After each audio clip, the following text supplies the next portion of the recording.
નવસારી લોકસભા ચૂંટણીમાં વૃદ્ધો અને વિકલાંગો માટે ડોર ટુ ડોર વોટિંગ વ્યવસ્થા કરવામાં આવી. નવસારી લોકસભા બેઠક પર વયોવૃદ્ધ અને દિવ્યાંગ મતદારો માટે તંત્ર દ્વારા મતદાન પ્રક્રિયા હાથ ધરાઈ છે.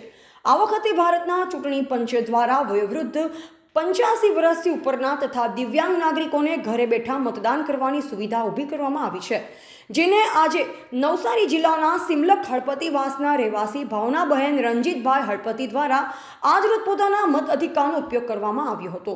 ચૂંટણી પંચ દ્વારા જારી કરવામાં આવેલ માર્ગદર્શિકા મુજબ 85 વર્ષથી વધુના વડીલો, 40%થી વધુની વિકલાંગતા ધરાવતા દિવ્યાંગોને, આવશ્યકીય સેવામાં ફરજ બજાવતા કર્મચારીઓને પોસ્ટલ બેલેટથી મતદાન કરવાની તક આપવામાં આવી છે.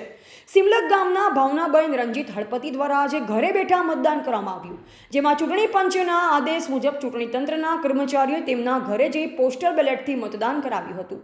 ચૂંટણી પંચે 40%થી વધુની વિકલાંગતા ધરાવતા દિવ્યાંગ વ્યક્તિઓને ઘરે બેસી મતદાન કરવાની તક આપી છે, જે ખૂબ જ સહાયનીય છે.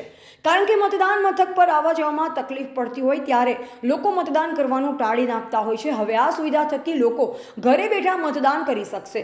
આ વખતે મતદાન કરવા માટે સારી એવી સવલત રહેશે અને દરેક મતદારોને ચૂંટણી પંચ દ્વારા અપીલ કરવામાં આવી હતી કે તેઓ પોતાના મતાધિકારનો ઉપયોગ કરે અને મતદાન અવશ્ય કરે. ટીવીટી ન્યૂઝ નેટવર્ક સાથે રિપોર્ટર રસીદ ભાણા.